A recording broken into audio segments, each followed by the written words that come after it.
Hello and welcome students, আশা করি তোমরা সকলেই খুব ভালো আছো। জ্ঞানজ্যোতি কোচিং সেন্টারের পক্ষ থেকে তোমাদের সবাইকে আর একবার স্বাগত। তো আমি মীরা ম্যাম, আমি আজ তোমাদের তোমরা যারা কোচবিহার পঞ্চনবাড়ি ইউনিভার্সিটির আন্ডারে পড়ছো, তোমাদের 4th সেমিস্টার মাইনর পেপার যে রয়েছে বেঙ্গলি, সেখান থেকে যে বিষয়টা নিয়ে আমি আলোচনা করব সেটা হচ্ছে ছন্দ কাকে বলে এবং ছন্দ কয় প্রকার ও কী কী। এই বিষয়টা নিয়ে কিন্তু আজকে বিস্তারিতভাবে তোমাদের সঙ্গে ক্লাসে আলোচনা করবো এবং বুঝিয়ে দেবো। তোমরা কিন্তু ক্লাসটা অবশ্যই শুরু থেকে শেষ অবধি দেখার চেষ্টা করবে।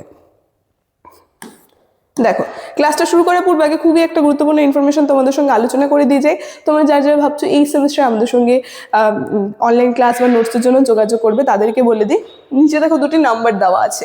এই নাম্বার দুটি হচ্ছে আমাদের Gyanjyoti coaching centre official helpline number. যে কোনো একটি নাম্বারের মধ্যে কল করে নিয়ে কিন্তু আমাদের সঙ্গে যোগাযোগ করে নিতে পারবে। তার সঙ্গে তোমাদের বিভিন্ন সেমিস্টারের কোর্স ফি কী কী আছে সেটা বলে দিচ্ছি।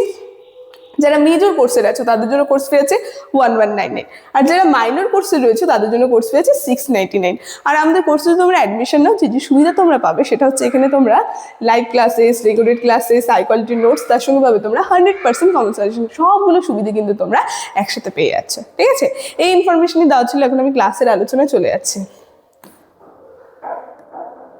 দেখো, ছন্দ কাকে বলে এবং ছন্দ কয় প্রকার ও কী কী, এই বিষয়টা নিয়ে কিন্তু আজকে ক্লাসে আমার তোমাদের সঙ্গে আলোচনা। দেখো কি বলছে, সংস্কৃত ভাষায় ছন্দ যে শব্দটি রয়েছে এর দুটি অর্থ আছে। এর একটি অর্থ হচ্ছে কাব্যের মাত্রা, মানে এই যে ছন্দ যে আছে, ছন্দের কিন্তু দুটো অর্থ বেরোচ্ছে। একটা হচ্ছে, প্রথমটার অর্থ হচ্ছিল কাব্যের মাত্রা এবং অন্যটার অর্থ হচ্ছিল ইচ্ছা। তো এই যে ছন্দ যে আছে, এই ছন্দের কিন্তু দুটো অর্থ আমরা পেয়ে থাকবো সংস্কৃত ভাষার ক্ষেত্রে। সেখানে কি বলছে, সুতরাং এদিক থেকে বিবেচনা করা যায় যে মাত্রার নিয়মের যে বিচিত্রতায় কাব্যের ইচ্ছাটি বিশেষভাবে ধ্বনি রূপময় হয়ে ওঠে, তাই হচ্ছে ছন্দ। মানে একটা কাব্যের যে ধ্বনি, যেটা খুব সৌন্দর্যে প্রকাশ করে, সেটাকে কিন্তু বলা হয় ছন্দ। কি বলছে, তবে ছন্দ সংজ্ঞা প্রদানে বিভিন্ন পতিরা যারা আছে তারা বিভিন্ন মত কিন্তু প্রকাশ করেছেন। সেখানে এখানে ছান্দসিক হবে। ঠিক আছে, ছান্দসিক প্রবোধচন্দ্র সেন ছন্দের সংজ্ঞা খুব সুন্দরভাবে বলতে গিয়ে তিনি কি বলেছেন চলো দেখে নি। বলেছে কি, শিল্পিত বাকৃতির নামই হচ্ছিল ছন্দ।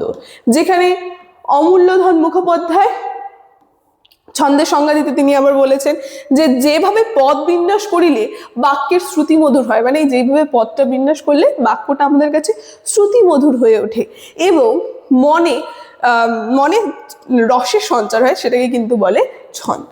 ঠিক আছে, তারপরে তারাপদ ভট্টাচার্য তিনিও একটা ছন্দের খুব সুন্দরভাবে সংজ্ঞা প্রদান করেছে, যেখানে বলেছে ভাষার অন্তর্গত প্রবাহমান ধ্বনি সৌন্দর্যই হচ্ছে হলো সৌন্দর্যের খুন্দা হচ্ছে হলো ছন্দ। ঠিক আছে, তো বিভিন্ন যারা রয়েছে পণ্ডিতরা তারা কিন্তু ছন্দের বিভিন্ন সংজ্ঞা প্রদান করেছে। এবং পরে কি বলছে, দেখো, আব্দুল কাদের ছন্দের সংজ্ঞা দিতে গিয়ে তিনি আবার বলেছেন, তিনি একটা ছন্দের সংজ্ঞা দিয়েছেন যেখানে শব্দের সুমতি ও সুনিয়ন্ত্রিত বাণী বিন্যাসকে কিন্তু ছন্দ বলে। বিভিন্ন সংজ্ঞা কিন্তু রয়েছে, তোমরা চাইলে পরে যে কোনো একটা সংজ্ঞা কিন্তু লিখে দিতে পারো। সুতরাং